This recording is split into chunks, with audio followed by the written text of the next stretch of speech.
I died at 28 in a car accident that my husband caused while texting his first love about their weekend getaway. The one I'd paid for with my salary because he'd temporarily run out of money. Again. The last thing I saw was my phone screen lighting up with a message from my sister. I'm so sorry. I didn't know he was using you this whole time. Sophia told me everything. Sophia. His first love.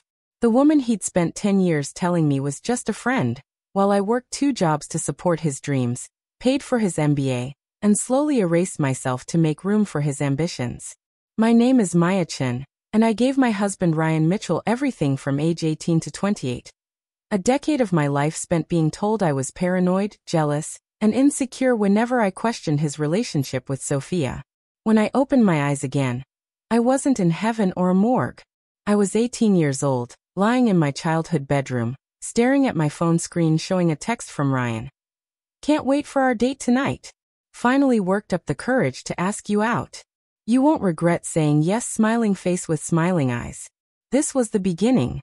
Day 1 of the 10 years that would destroy me. Except this time, I knew everything. I stared at the text, feeling rage so pure it made my hands shake. In my previous life, I'd thought this moment was the start of my fairy tale. Ryan Mitchell, captain of the basketball team, straight-A student, charming and popular, had chosen me. Plain Maya Chen with her nose always in a book, scholarship student who wore thrift store clothes. Girl who'd never been anyone's first choice. I thought I was lucky. Now I knew I'd been marked as prey. I typed back. Actually, I need to cancel. Family emergency. Sorry. The response came within seconds. Oh no. Is everything okay? Can I do anything to help? The concerned boyfriend act. I'd fallen for it so completely the first time. Believing his care was genuine rather than calculated. I'm fine. Just need to handle some things. Thanks for understanding. Of course. Rain check? Maybe this weekend. I'll let you know. I set the phone down and stared at the ceiling of my teenage bedroom. Posters of bands I'd loved, college pennants I'd been so excited to earn. Photos of me and my sister Claire before everything fell apart. Claire, who was 17 right now, probably in her room doing homework, innocent and unsuspecting. Who had no idea that in 5 years, she'd sleep with my husband, and then justify it by saying I'd stolen him from Sophia first. The family dynamics were complicated in ways my 18-year-old self hadn't understood. My parents adored Ryan. He was everything they wanted for me, ambitious, educated, from a good family. When he'd proposed at 23, they'd been overjoyed. When I tried to leave him at 26 after discovering evidence of his affair, they told me I was being dramatic. That all marriages go through rough patches. That I should be grateful someone like Ryan had chosen someone like me. My phone buzzed again. Claire from her room. Did you really cancel on Ryan Mitchell? Are you insane? Do you know how many girls would kill for that date? I texted back. Not feeling well. Need to rest. You're such a weird hermit sometimes. That boy is perfect and you're blowing him off for a nap. Perfect. Everyone thought he was perfect. That was his greatest weapon. Over the next week, Ryan tried everything to reschedule our date. Flowers to my locker. Notes in my textbooks. Showing up at my after-school job with coffee and that devastating smile. Maya, did I do something wrong? I really like you and I thought you liked me too. I looked at him, 18 years old, tall and athletic, with the kind of face that made teachers give him extra chances and girls write his name in their notebooks. In my previous life, I'd melted at this attention. Now I just saw the predator beneath the charm. I'm just really busy with school and work, I said neutrally. Maybe we're not a good match. His face went through several expressions, landing on determined. Let me prove you wrong. One date. If you're not interested after that, I'll respect it and back off. Ryan. Please, Maya. I've been watching you all semester. You're different from other girls. You're smart and real and you don't play games. I really want to get to know you better. The same script he'd used the first time. I'd been so flattered that someone had noticed I was smart, as if intelligence was my only valuable quality. I'll think about it, I said just to make him leave. But Ryan wasn't used to women saying no. Over the next 2 weeks, he ramped up his pursuit. Public declarations in the cafeteria. A proposal-style ask-out in front of my entire chemistry class, enlisting my friends to tell me what a great guy he was. The social pressure was immense. By refusing him, I was becoming the weird girl who thought she was too good for the golden boy. Teachers started making comments about not throwing away opportunities. My mother called me from work to ask why I was self-sabotaging. Finally, Claire cornered me in our shared bathroom. "Okay, what's your problem? Ryan Mitchell is literally perfect, and you're treating him like he's stalking you." "Maybe I'm just not interested." "That's not an answer. Every girl in school would kill to be in your position, and you're acting like it's torture." Claire studied my face. "Is this because you think you're not good enough for him? Because that's just your insecurity talking." I looked at my sister, 17, naive, with no idea that in 10 years she'd helped destroy my marriage while convincing herself she was doing me a favor. "What if he's not who he seems?" I asked. "What does that even mean?" "He's literally the nicest guy in school. He volunteers, he has perfect grades, everyone likes him. You're just scared because you've never had a boyfriend before, and you don't know how to handle someone actually liking you." The gaslighting started early. Even now, even without Ryan's influence, people were already telling me my instincts were wrong. "Fine," I heard myself say. "I'll go out with him. Once." Claire's face lit up. "Really? Oh my God, Maya. You won't regret this. He's going to treat you so well." That night, I lay in bed and made a different plan. I couldn't avoid Ryan entirely. The social pressure was too intense, and outright refusal would only make him more determined. But I could control the pace. I could watch him, gather evidence of who he really was, and protect myself in ways I hadn't known to do before. More importantly, I could watch Sophia. Because in my previous life, I'd never known when Sophia entered the picture. Ryan had told me they'd been childhood friends who'd lost touch and reconnected when we were 22. But I'd learned at 27, through accidentally accessing his old emails, that they'd been together since high school. That she'd gone to a different college, but they'd maintained their relationship the entire time. That I had been the cover story, the respectable girlfriend who made him look committed while he maintained his real relationship in secret. This time, I would know from the beginning. I would watch. I would document. And when the time came, I would make sure everyone knew exactly who Ryan Mitchell really was. Our first date was at a small Italian restaurant. Ryan showed up with flowers, held doors, said all the right things. "You look beautiful," he said, and his eyes were warm and seemingly sincere. "Thank you. I'm really glad you gave me a chance. I know I came on kind of strong, but I've been watching you for months and I couldn't work up the courage to approach you.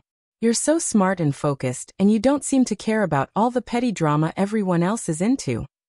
The same speech, almost word for word from the first timeline. I'd memorized it because I'd played it over and over in my head during the bad years, trying to remember when things had been good. "Why me?" I asked. "You could date anyone in school." "Because everyone else is so boring and shallow. They only care about parties and popularity. But you're different. You're going places. You're going to do something meaningful with your life." He reached across the table and took my hand. "I want to be there for that journey. I want to support your dreams." In my previous life, this had been the moment I fell completely. The idea that someone saw my potential, that someone wanted to support rather than compete. It had been intoxicating.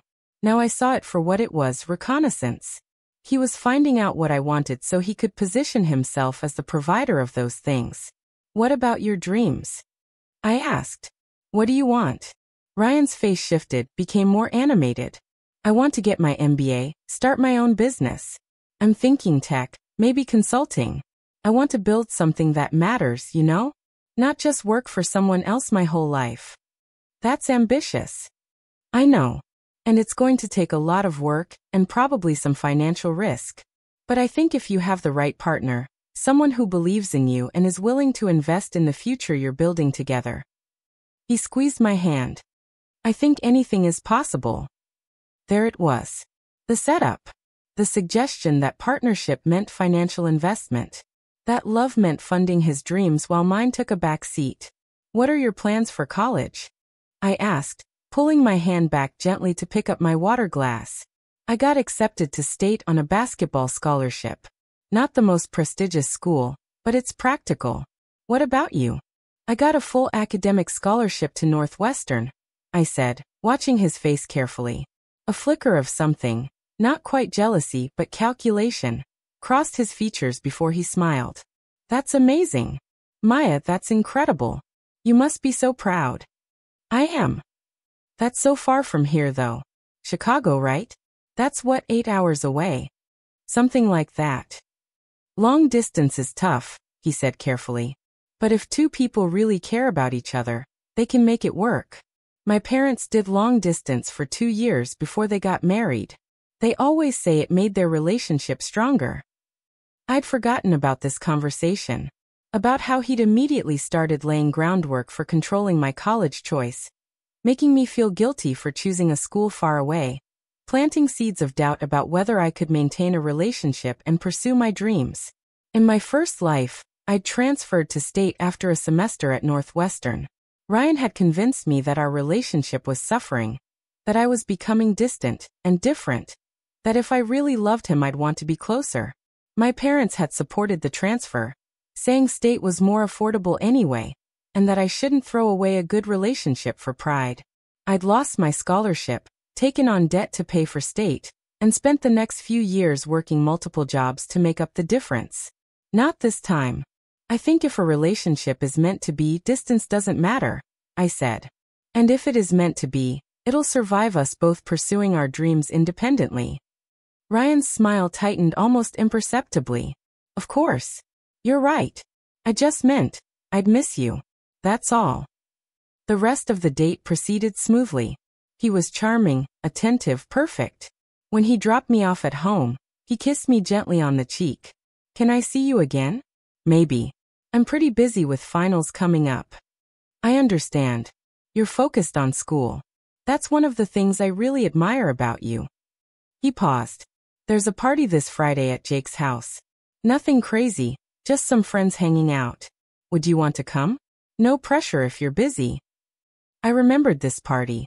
In my first timeline, I'd gone and it had been fine. Wholesome fun, good conversation, Ryan introducing me to his friend group. But later, much later, I'd discovered photos from that night showing Ryan with another girl, clearly intimate, while I'd been in a different room. The photos had been metadata stamped, proving they were from that night, even though Ryan had sworn it was before we were official, that the girl was just Sophia visiting from her college. I'll think about it, I said.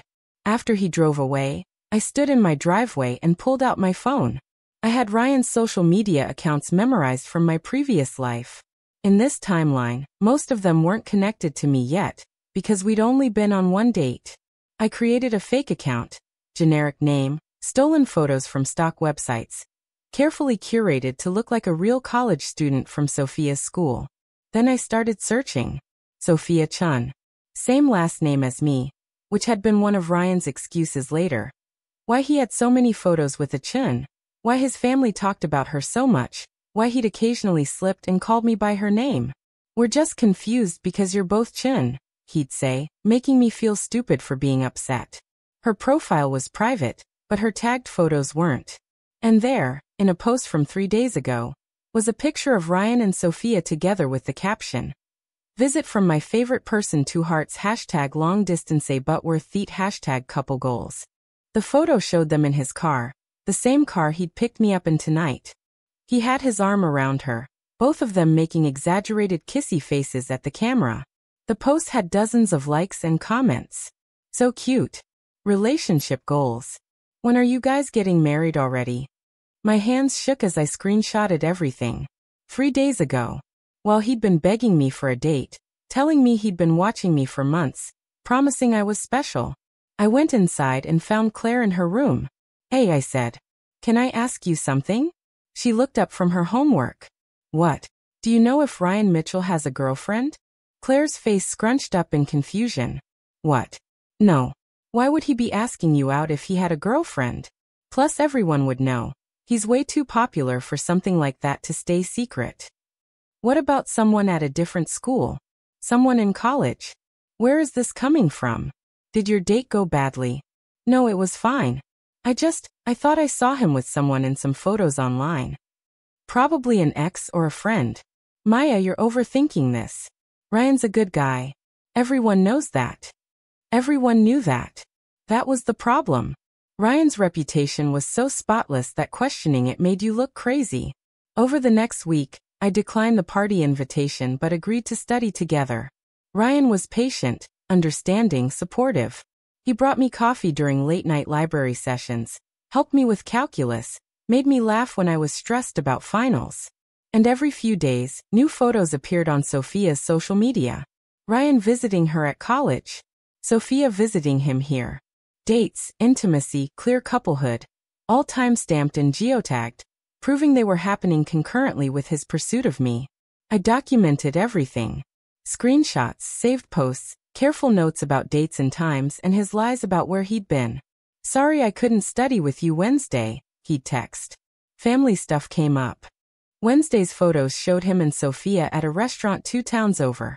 Wish I could hang out this weekend, but I have that basketball tournament. Weekend photos showed him and Sophia at her college, clearly not at a tournament. He was sloppy because he didn't think he'd get caught. Sophia went to school 4 hours away, and they ran in different circles. His local reputation was so solid that no one would believe he was capable of deception. But I was watching. And I was patient. 2 months into our relationship, if you could call it that, since I'd kept him at arm's length, Ryan started getting frustrated. Maya, can we talk? He asked after class one day. About what? About us. About where this is going. He ran a hand through his hair, looking vulnerable and confused. I feel like I'm always chasing you. Like you're not really invested in this relationship. We're 18, Ryan. We're about to graduate and go to different schools. Maybe we should keep things casual.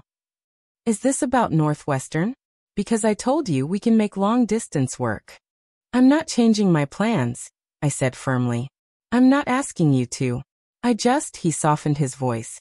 Maya, I'm falling for you. Real feelings here. And I don't know if you feel the same way because you keep me at a distance. In my previous life, this conversation had ended with me crying and apologizing, promising to be more open, feeling guilty for being so guarded. I'd interpreted his frustration as evidence that he truly cared, that I was pushing away something real. Now I saw it for what it was. Frustration that his usual tactics weren't working, that I wasn't falling into line like I was supposed to. I like you, Ryan, but I'm not going to rush into something serious right before college. So what, we're just casual until you leave and then it's over? Maybe. Or maybe we see how things develop naturally instead of forcing it. His jaw tightened. I don't do casual, Maya. I'm not interested in wasting time on something that isn't going anywhere. Then maybe we should end things now. I watched him wrestle with his pride. Ryan Mitchell didn't get dumped. Girls didn't walk away from him. His entire identity was built on being chosen, being pursued, being the prize. No, he said finally. No, I'm sorry. You're right. We should take our time. I really like you and I'm scared of losing you. You can't lose something you never really had. His eyes flashed with something dangerous before he covered it with a smile. You're right. I'm being pushy. Let's just enjoy senior year together and see what happens. After that conversation, Ryan changed tactics. He stopped pushing for commitment and started pulling away. Suddenly he was busy, unavailable, distant. When we did see each other, he was distracted, checking his phone constantly, mentioning other girls who'd asked him out. It was a classic manipulation. Make the target feel like they're losing you so they chase harder. In my previous life, it had worked perfectly. I'd panicked, convinced myself I was being too cold, and had finally told him I loved him just to stop him from slipping away. This time, I just watched his game play out with detached interest. There's a girl in my econ class who asked me to prom, he mentioned casually one day. That's nice. Are you going with her? He looked surprised. I was hoping to go with you. Oh, I'm actually planning to skip prom. I need to work that weekend. Work. Maya, it's senior prom. And I need money for college. My scholarship covers tuition, but I'll need living expenses. I could lend you money. I don't borrow money from people I'm dating, I said firmly. It gets messy. Another flash of frustration in his eyes. I was supposed to be flattered by his offer, supposed to start establishing the financial dependence he'd exploit for the next decade. The day before prom, Ryan showed up at my work, a small bookstore where I shelved inventory and ran the register. Maya, we need to talk. I'm working. This is important. Please. My manager nodded that it was okay, and I followed Ryan outside. What's wrong? I don't understand you, Ryan said, and for once his confusion seemed genuine. Most girls would be thrilled that I'm interested. But you act like you don't care if I'm around or not. Like I'm interchangeable. Maybe I'm just not ready for a serious relationship. Or maybe you're playing hard to get to make me want you more. I looked at him directly. Ryan, if you're not happy with how things are between us, you're free to date someone else. I'm not holding you hostage. That's not what he stopped, recalibrated. Look, I'm sorry. I'm being an ass. It's just that I really like you and I'm not used to feeling like I'm always guessing where I stand. Maybe that's a good thing. Maybe you're used to girls falling all over you, and I'm teaching you that not everyone will. He stared at me for a long moment. You're different. I can't figure you out. Good, I said and went back inside. That night, I created a new email address and sent myself all the screenshots and documentation I'd gathered about Ryan and Sophia. Insurance. Evidence. Proof for the moment when I'd need it. Because I knew that moment was coming. Ryan wasn't the type to accept ambiguity or rejection. He was the type to escalate, to manipulate, to ensure he got what he wanted by whatever means necessary. And when he did, I'd be ready. Prom night, I worked my shift at the bookstore until closing. When I got home, Claire was sitting in the living room in her prom dress, makeup smeared from crying. What happened? I don't want to talk about it. Claire. Ryan asked me to prom, okay? He said you two had broken up and he needed a date last minute. And I said yes because I thought it would be okay, but then he spent the whole night talking about you. About how you're so smart and independent and different from other girls. About how he can't understand why you don't want him. She looked up at me with red eyes. He asked me to be his date, and then spent the entire night making me feel like a consolation prize because you wouldn't come. Something cold settled in my stomach. In my previous life, this moment had been different. Ryan had taken me to prom, and it had been magical. But of course, because I'd said yes then. This was what happened when I said no. He'd used my sister to try to make me jealous, to show me what I was missing, to plant the seed that he was desired by other women. And in doing so, he'd started the dynamic that would eventually lead to Claire sleeping with him. Making her feel like she was always second choice. Making her resentful of me. Setting up the betrayal years in advance. I'm sorry, I said to Claire. That was cruel of him. It's not his fault. He was just being honest about his feelings. But Maya, if you don't want him, why are you stringing him along?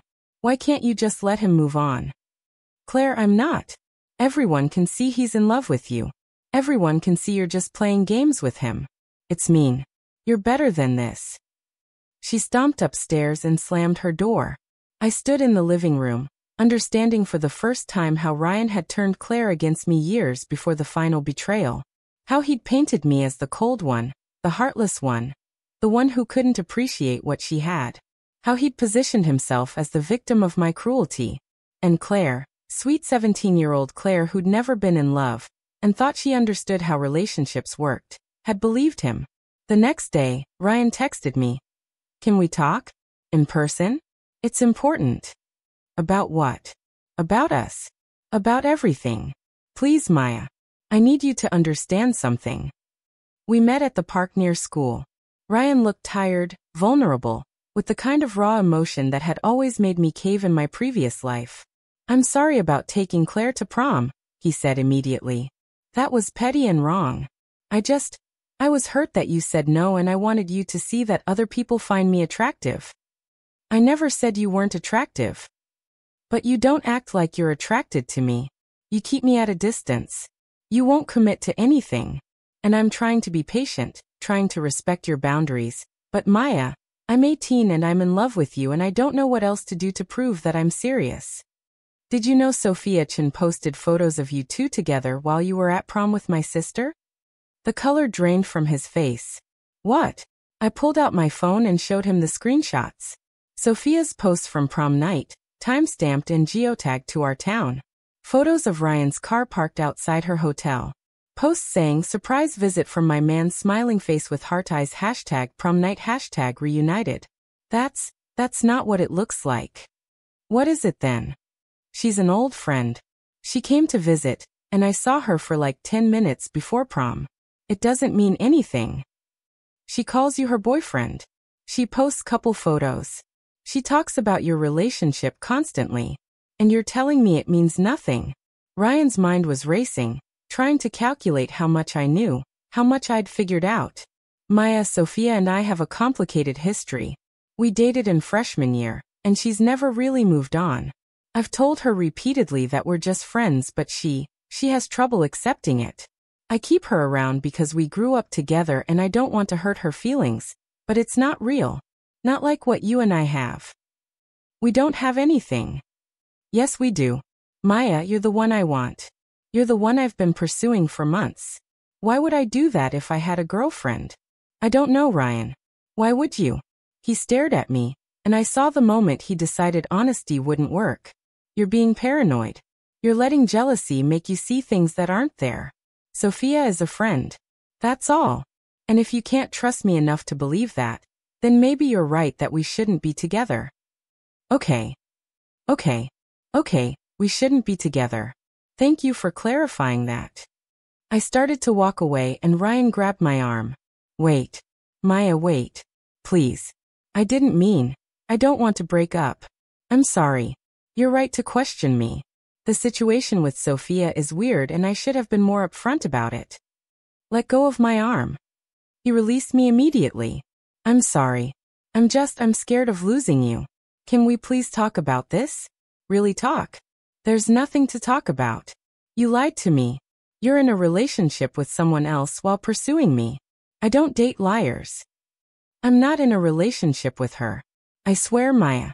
Whatever social media says, whatever she posts, that's her fantasy, not reality. I can prove it. Let me call her right now and tell her in front of you that we're just friends. Don't bother. I'm done. This time when I walked away, he didn't follow.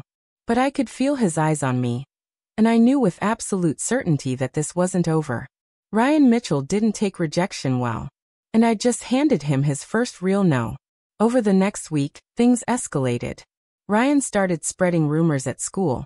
Nothing overtly cruel, just subtle implications that I was cold, difficult, impossible to please. That he'd tried his best, but I had unrealistic expectations. That maybe I had issues with men because of my family situation. My parents, hearing these rumors, called me down for a talk. Maya, we're hearing some concerning things from Ryan's mother, my mom said. Like what? Like that you've been stringing him along, leading him on and then rejecting him cruelly. She's worried about him. Apparently he's devastated. I went on a few dates with him. I realized we weren't compatible. That's not stringing someone along. His mother says he's in love with you. That you encouraged his feelings and then humiliated him publicly. I never encouraged anything. He pursued me aggressively, and I was clear the whole time that I wasn't ready for a serious relationship. Maya, my father said, using his disappointed voice. Ryan is a good boy from a good family. He has a bright future ahead of him. You should be grateful that someone like that is interested in you. Someone like that. You know what we mean. Ryan is going places. He's ambitious, smart, well-connected. Having someone like that as a partner could really benefit your future. I'm going to Northwestern on a full scholarship. I don't need a man to benefit my future. My parents exchanged a look. About Northwestern, my mother said carefully, we've been talking, and we're not sure it's the right choice. What? It's so far away. And so expensive. Even with the scholarship, you'd need money for living expenses. State offers a good education and it's much closer to home. This is about Ryan, I said flatly. It's about what's best for you. Ryan goes to state. Your sister will be going to state next year. It would be nice to have family nearby. Ryan doesn't go to state yet. And even when he does, I'm not changing my plans to follow a boy. It's not just about a boy. It's about being practical. About not throwing away good opportunities because of pride. Going to Northwestern isn't pride. It's my dream. Dreams change, my father said. Sometimes we have to adjust our expectations to fit reality. The reality was that Ryan had gotten to my parents. Had positioned himself as the wronged party, the good boy trying to build a future, while painting me as the stubborn girl throwing everything away. In my previous life, these conversations had worked. My parents had gradually worn me down, made me feel selfish for choosing Northwestern, made me believe that staying near Ryan was the mature, practical choice. This time I simply said, I'm going to Northwestern, and you can't stop me because I'm paying for it myself. My mother's face hardened. If you go to Northwestern, don't expect us to support you financially.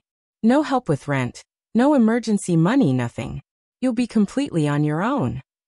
I understand. Maya, think about this carefully. You're 18 years old, and you're about to make a decision that could affect your entire future. Don't let stubbornness ruin your life. But I wasn't being stubborn. I was being strategic. Because I knew exactly what my life looked like if I stayed. 10 years of supporting Ryan's dreams while mine withered, ending in betrayal and death. Going to Northwestern wasn't just about education. It was about survival. The last month of high school was tense. Ryan oscillated between trying to win me back and spreading subtle poison about my character. Claire stopped speaking to me entirely, convinced I was sabotaging my own happiness. My parents made passive-aggressive comments about my choices every chance they got. But I held firm. And I kept documenting everything. Every photo Sophia posted, every lie Ryan told, every manipulation he attempted. On graduation day, Ryan approached me one final time. Congratulations, he said, holding out a small wrapped box. What is this? A graduation gift. Open it later, when you're alone. Ryan, I'm not trying to change your mind about anything. I just wanted you to have this. As a memory of what could have been. He walked away before I could respond. That evening, alone in my room while my family celebrated with neighbors downstairs, I opened the box. Inside was a delicate silver necklace with a small pendant. The pendant was engraved with coordinates. I looked up the coordinates on my phone. They marked a location at State University. Specifically the spot where, in my previous life, Ryan had proposed to me 5 years from now. With the necklace was a note. This is where I'll be waiting. Whether it's in 1 year or 5 years or 10, I'll be here. Because some people are meant to be together, Maya. And you and I are meant to be. I'll wait as long as it takes for you to realize that. R. My hands shook as I read it. It wasn't romantic, it was a threat. A promise that he wouldn't let me go. That he'd be waiting. That he saw our future together as inevitable regardless of my choices. I took a photo of the note and added it to my evidence collection. Then I put the necklace back in its box and shoved it to the back of my closet. 2 weeks later, I moved to Northwestern. My parents barely spoke to me as I packed. Claire didn't come out of her room to say goodbye. As I drove away from my childhood home, I felt lighter than I'd felt in either lifetime. Free from Ryan's gravitational pull. From my family's expectations, from the weight of a future I knew would destroy me. I had 4 years of college ahead of me. 4 years to build a life Ryan couldn't infiltrate. 4 years to become someone strong enough to face whatever came next. Because I knew deep in my bones that Ryan Mitchell hadn't given up. He was just biding his time, waiting for the moment when I'd be vulnerable enough to let him back in. But this time, I'd be ready. This time, when he tried to destroy me, I'd destroy him first. Freshman year at Northwestern was everything I'd dreamed of and more. I threw myself into my studies, made genuine friends who valued me for myself, and slowly built the life I'd lost in my previous timeline. But I never forgot about Ryan. I checked Sophia's social media regularly, watching their relationship play out publicly while he simultaneously texted me every few weeks with casual, just checking in messages that I ignored. Then 3 months into my freshman year, everything changed. Sophia posted a photo of an engagement ring with the caption, "He finally asked. Can't wait to spend forever with my best friend ring #engaged #so excited." My phone immediately buzzed with a text from Ryan. "Before you hear it from someone else, I need to explain. Can we talk? Please. I stared at the message for a long moment. This was earlier than it had happened in my previous timeline. Different timeline, same ending. Ryan playing multiple women, keeping everyone confused about who was actually his partner. I didn't respond. 3 days later, Ryan showed up at Northwestern.